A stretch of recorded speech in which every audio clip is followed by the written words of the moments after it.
Assalamualaikum warahmatullahi wabarakatuh.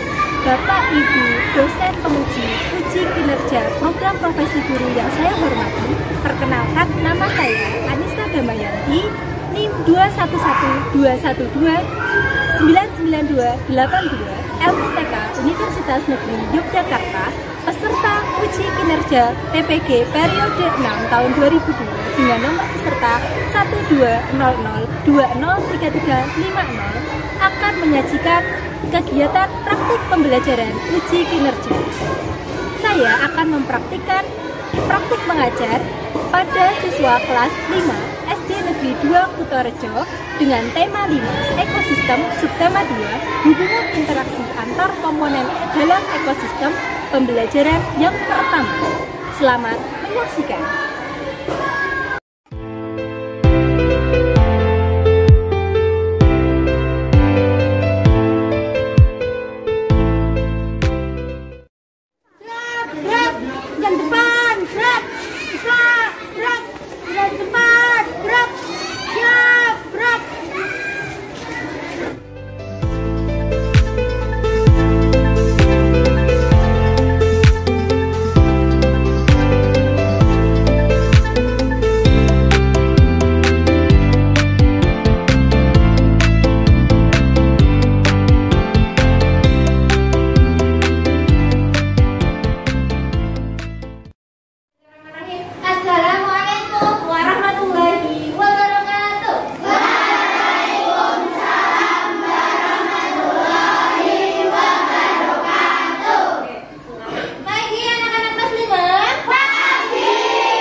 Untuk melanjutkan kegiatan belajar.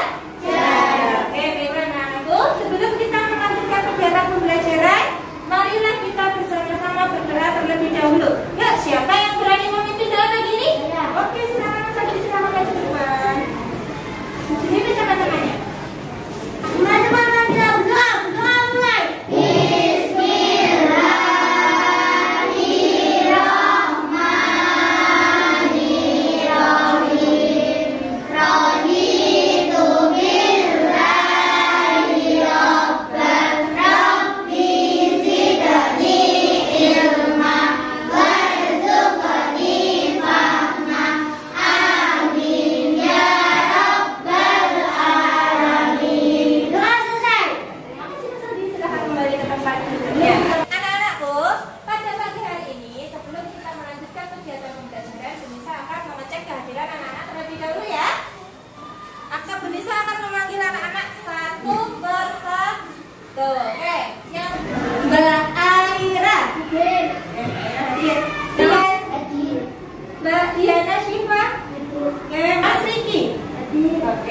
Baik anak-anak, kita akan melanjutkan kegiatan pembelajaran kita pada hari ini.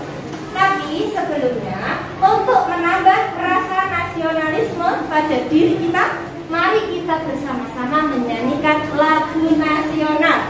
Hari ini kita akan menyanyikan lagu Garuda Pancasila. Silakan anak-anak berdiri dengan sikap yang sempurna. Oke? Garuda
betul sekali. Ekosistem itu adalah hubungan timbal balik antara makhluk hidup dan lingkungan. Nah, saling berkaitan?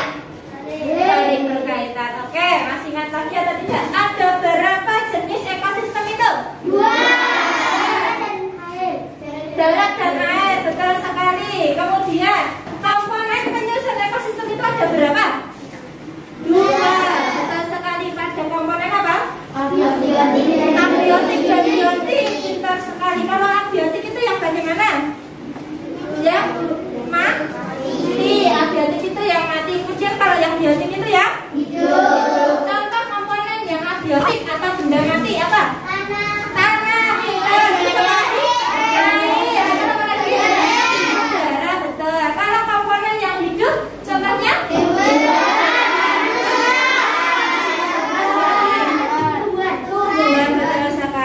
Nah, anak-anakku, kalau itu tadi adalah komponen-komponen ekosistem. Hari ini kita akan melanjutkan kegiatan belajar kita pada materi tema 5 ekosistem, subtema 2 hubungan dan interaksi antara komponen ekosistem di dalamnya.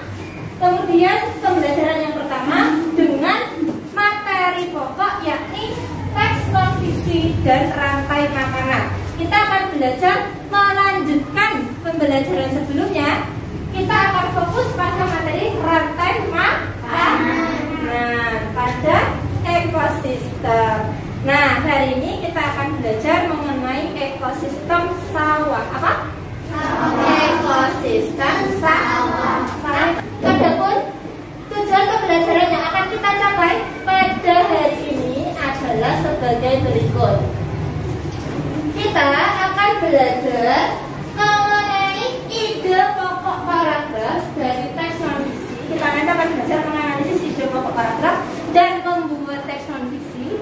Kemudian kita akan belajar untuk menganalisis hubungan antar komponen ekosistem dalam rantai makanan. Kita akan mencari tahu apa sih hubungannya. Kemudian kita akan belajar menguraikan pengaruh ketidakseimbangan ekosistem terhadap kehidupan di lingkungan sekitar. Baik, anak-anak sudah siap untuk melakukan kegiatan belajar? Ya. Sudah siap? Sekarang coba anak-anak amati apa yang Bu Guru bawa. Tanaman. Oke, di sini Bu Nisa membawa sebuah apa ini? Tanaman. Tanaman apa? Tanaman bayam. Anak-anak suka makan bayam? Suka. Buat masakan apa? Sayur bening. Oke, boleh. Nah, anak-anak amati lagi tanaman ini bentuknya bagaimana? Berlubang. Apanya yang berlubang? Daunnya. Kira-kira berlubangnya karena apa? Makan ulat. Ini tanamannya yang berlubangnya banyak ya. Di sebelah mana saja? Coba sini. Siapa yang mau menunjukkan ke depan? Oke, Mbak Farah, maju ke depan. Tanamannya yang berlubang sebelah mana? Coba ditunjukkan. Banyak. Oke, di sebelah mana lagi yang berlubang? Oh iya, ini? Iya, betul sekali. Iya, tanaman bayam yang sehat itu yang bagaimana? Yang tidak berlubang. Daunnya yang bagaimana? Segar. Lagi bijak, betul. Nah, anak-anak, di sini kalian pernah menanam juga tanaman bayam? Pernah. Ada yang pernah terkena hama seperti ini, ulat? Oh, ada yang pernah. Nah, kira-kira kalau misalnya kalian menanam tanaman bayam, kemudian tanamannya dimakan ulat, bisa dipanen atau tidak? Bisa ya. Kitanya untung atau rugi? Rugi. Betul sekali. Nah, ini tanaman bayam yang dimakan ulat ternyata bisa merugikan ya. Nah, padahal tanaman ini bisa digunakan sebagai salah satu produsen. Dia menghasilkan makanan untuk dikonsumsi. Nah, sekarang anak-anak coba amati lagi video yang akan Bu Guru tayangkan. Ini kalian simak terlebih dahulu Padi yang seharusnya bawahnya tumbuh dengan baik ini bakal semua gara-gara tikus kecil ini. Ini masih kecil aja. Nah, nih prosesnya dia dalam memakan padi. Ini leher padinya dipatahkan. Tadi Punisa sudah menunjukkan tanaman yang dimakan. Sekarang dari video ini kalian melihat apa? Padi yang dimakan tikus. Tikusnya bisa naik ya? Bisa naik ke atas. Tikusnya makan apanya? Padinya. Kalau misalnya padinya ini dimakan terus sama tikus, kira-kira bagaimana? Oke, dari video yang Punisa tayangkan ini siapa yang mau bertanya? Oke, silakan Mbak.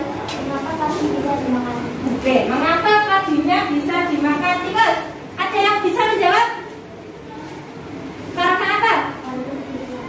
Iya, betul sekali, karena tikusnya kelaparan, membutuhkan apa? Makanan. Tapi di sini terdapat permasalahan. Padi itu digunakan untuk apa? Makanan siapa? Manusia. Nah, kalau padinya ini dimakan oleh tikus terus menerus, nanti padinya bagaimana? Terus apa lagi? Ketika padinya rusak dan habis, nanti manusianya bagaimana? Kelaparan.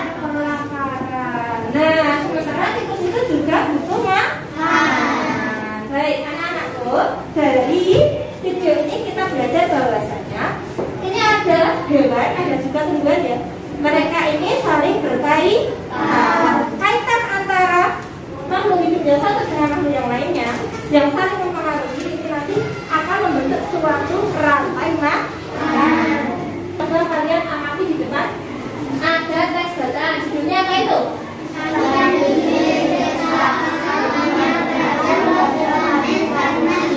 Nah, ini berita yang Punisa ambil dari Detik News. Dari ini ada berita. Anak pernah membaca berita?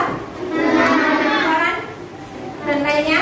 Nah, itu ini adalah salah satu contoh jenis teks non fiksi. Kita akan belajar tentang teks non fiksi. Apa itu teks non fiksi?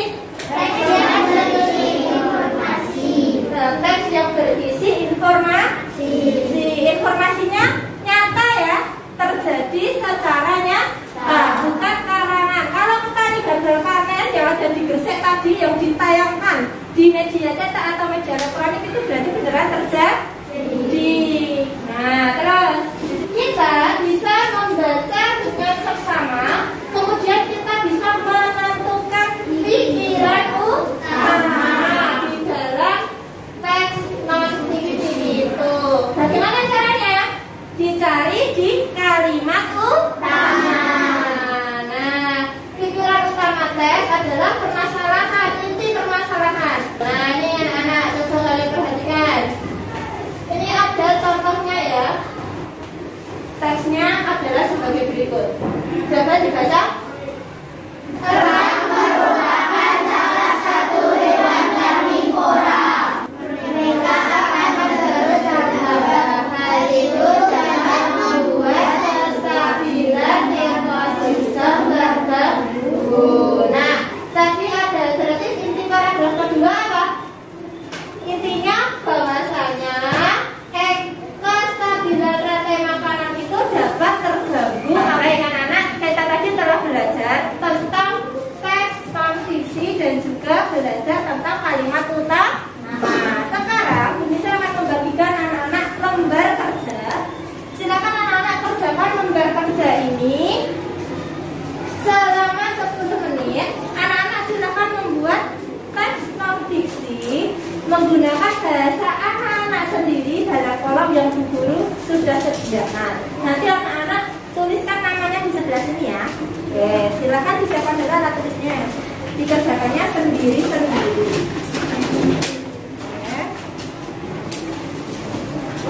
Ya. Ditulisnya jangan lupa namanya ya. Dan salah satu jenis ekosistem yang anak-anak pilih. Gunakan bantuan kata kunci yang ada di dalam kolom itu ya. Nah, itu dituliskan.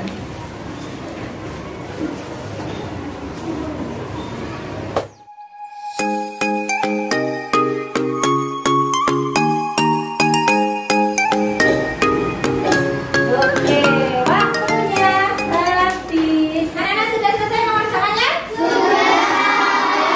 Anak-anak sudah selesai. Sekarang siapa yang berani membacakan teks non-fiksi yang sudah dibuat? Yuk. Oke, Nama saya Ahmad Jamalaisa mau menceritakan tentang ekosistem sawah. iya. Ekosistem sawah adalah salah satu jenis ekosistem darat. Dalam suatu ekosistem terdapat suatu rantai makanan. Di dalam sebuah rantai makanan terdiri dari komponen biotik dan abiotik. Di dalamnya ada yang berperan sebagai produsen, konsumen, dan juga dekomposer atau pengurai. Pada ekosistem sawah, padi memproduksi makanannya sendiri melalui proses fotosintesis, sehingga padi berperan sebagai produsen. Konsumen tingkat satu pada ekosistem sawah merupakan hewan herbivora atau pemangkat tumbuhan. Oke, baik. Terima kasih. Mbak Raisa membuat teks non-fiksi tentang apa tadi? Ekosistem Ekosistem sawah. Teks non-fiksinya bagus ya. Ada banyak kalimatnya. Oke, di ekosistem sawah ada apa saja komponennya? Produsennya siapa? Padi. Kemudian konsumen satunya siapa, Mbak? Siko. Konsumen duanya? Ular. Terus konsumen tiganya? Elang. Oke, Mbak Raisa menceritakan tentang ekosistem sawah. Oke, setelah sekali kita beri tepuk tangan. Kita beri tepuk tangan bersama-sama yuk. Tepuk salut. Jam-jam jempol. Jam-jam jempol. Salam salut. Oke. Mbak Raisa mendapatkan 1 bintang dari Bu Nisa. Silakan kembali, terima kasih. Ya, baik. Anak-anak, sebelum kita melanjutkan kegiatan pembelajaran, yuk kita melakukan ice breaking terlebih dahulu supaya kita lebih rileks. Anak-anak silakan berdiri. Kita akan menari tentang aran samsak. Anak sudah siap untuk menari? Siap. Oke. Silakan diangkat mejanya ya. Ya.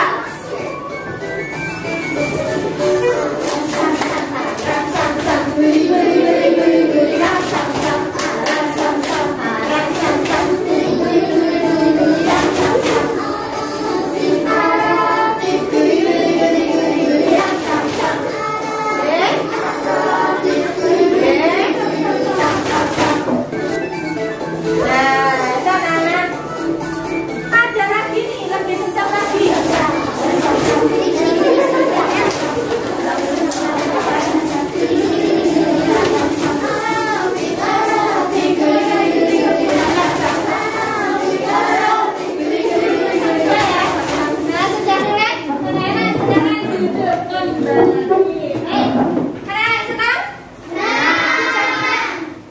Seru ya?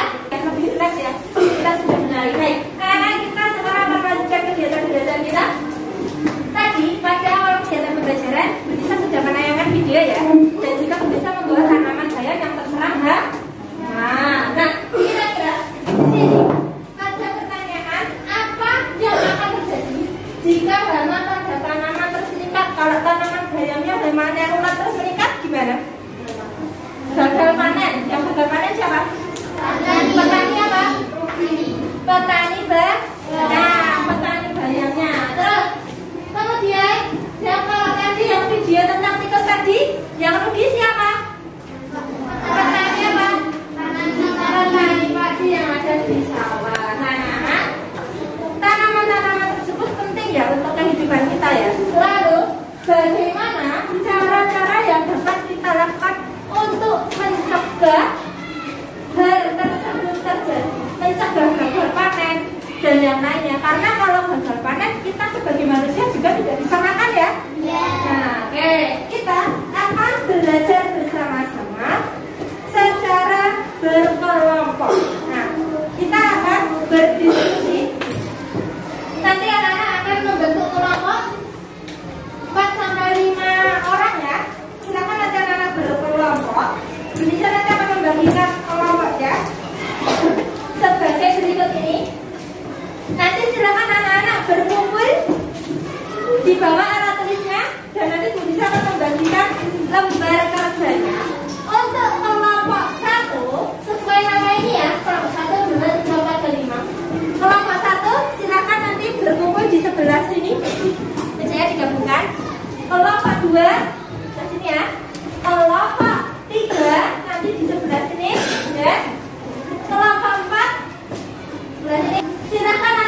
Assalamualaikum warahmatullahi wabarakatuh. Dalam sebuah proses pemerintahan, dapat mampu itu akan sebagai produsen, konsumen, dan pengurai atau proposer. Tingkat 2. Konsumen tingkat 2 ini akan makhluk hidup yang memperoleh makanan dari konsumen tingkat 1. Ya, anak-anak, kita tadi sudah belajar tentang apa tadi? Rantai makanan. Kita ingat kembali. Ada apa tadi? Produsen, itu memproduksi makanan. Nah, kemudian yang memakan produsen namanya apa? Konsumen tingkat berapa? Yang memakan konsumen 1 berarti konsumen 2. Yang memakan konsumen 2 berarti konsumen 3. Konsumen 3 mati diuraikan siapa? Oke, sudah paham semuanya? Ada pertanyaan? Oke, kalau tidak ada pertanyaan, sebelum kita melakukan diskusi kelompok, mari kita bermain kuis terlebih dahulu. Kuisnya seperti ini anak-anak. Ada kotak-kotak. Nah, kotak-kotak ini berisi pertanyaan. Ada 5 pertanyaan. Sekarang siapa yang berani maju ke depan? Angkat tangan. Oke? Oke? Mas Aldi, Mas Daisa, Mbak Farah. Anak-anak, kita akan bermain game. Nanti yang maju ke depan, teman-teman kita yang hebat ini akan membuka masing-masing satu box ya. Satu box pertanyaan. Nanti yang menjawab dengan benar akan Bu Guru beri tanda bintang. Oke, sekarang anak-anak bebas ya pilih nomor berapa saja, tapi pilih yang nomor yang belum dipilih. Oke? Yang pertama sekarang Mas Daisa dulu, maju ke depan. Pilih nomor berapa? Ini pakai ini. Oke, dijawab.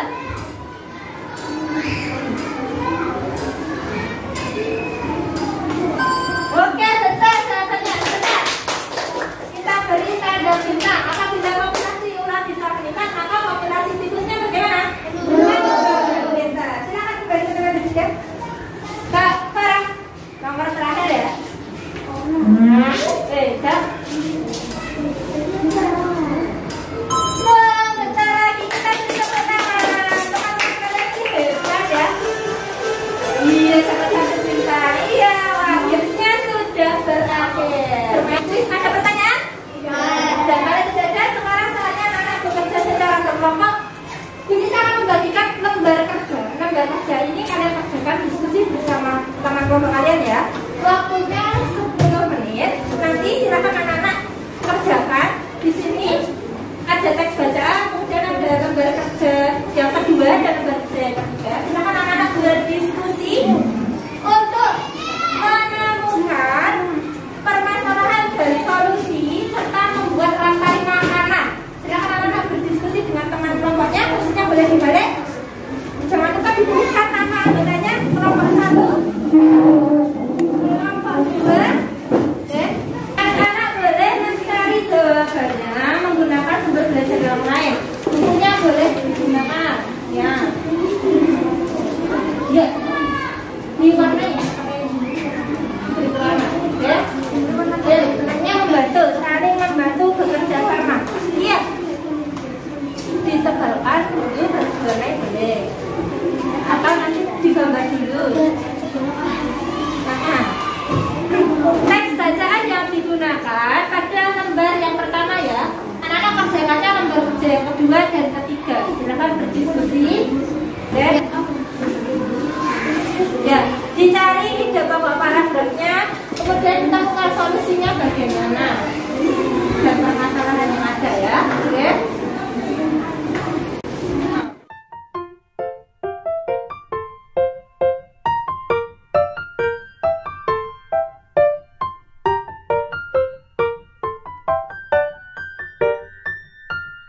Oke, menurut kelompok 3 ada 3 cara yang dapat dilakukan untuk membasmi hama tikus. Adakah pendapat lain?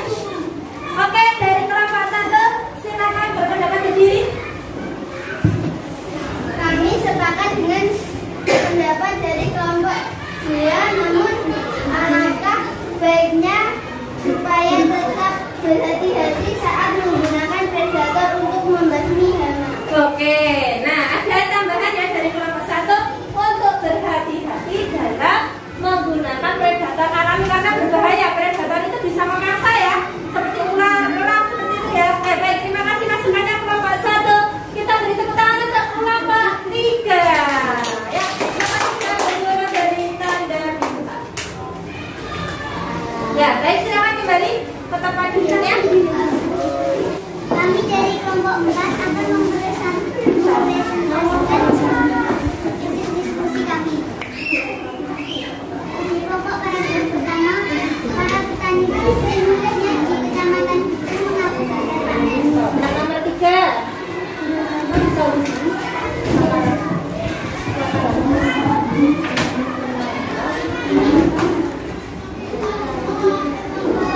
Oh ya, dan menggunakan predator alami menggunakan elang. Tadi ada masukan ya, sama ya seperti jawaban kelompok sebelumnya. Ada yang menggunakan predator, tadi kelompok berapa? 1 menggunakan predator. Nah, tadi harus bagaimana menggunakan predatornya? Berhati-hati. Betul sekali. Kita beri tepuk tangan untuk kelompok 4. Baik. Silakan kembali. Ayo kita beri tepuk tangan untuk kita semuanya. Kegiatan belajar hari ini tidak ada. Sekarang lembar kerjanya dikumpulkan ke tulisan dan anak-anak boleh kembali ke tempat duduknya masing-masing. Nama kamu? Ya. Kita tadi sudah melakukan diskusi kelompok ya. Ada permasalahan yang terjadi karena adanya ketidakseimbangan ekosistem. Tadi permasalahannya tentang apa? Petani yang karena apa? Dan juga apa tadi? Bakawan. Kemudian apa yang terjadi kalau tidak diatasi? Akan rusak. Bagaimana terus apa lagi? Petaninya rugi. Betul sekali. Nah, kemudian upaya yang dapat dilakukan tadi apa saja? Kita dapat menggunakan apa? Membasmi tikus. Terus membuat apa? Predator. Predatornya apa? Anjing. Ular. Terus elang. Kalau menggunakan predator harus bagaimana? Terus kita bisa menggunakan apa? Lubang apa? Tikus. Nah, betul sekali ya. Nah, itu tadi adalah solusi pemecahan masalah.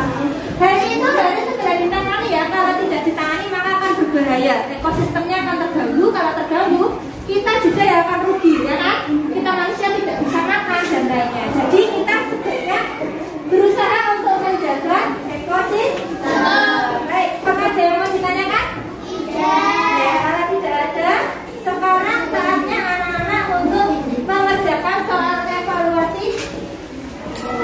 Ya, waktunya 15 menit. Silakan anak-anak kerjakan sendiri-sendiri. Jangan lupa tuliskan namanya ya.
hari ini sudah belajar mengenai banyak hal. Kita tadi belajar tentang apa saja?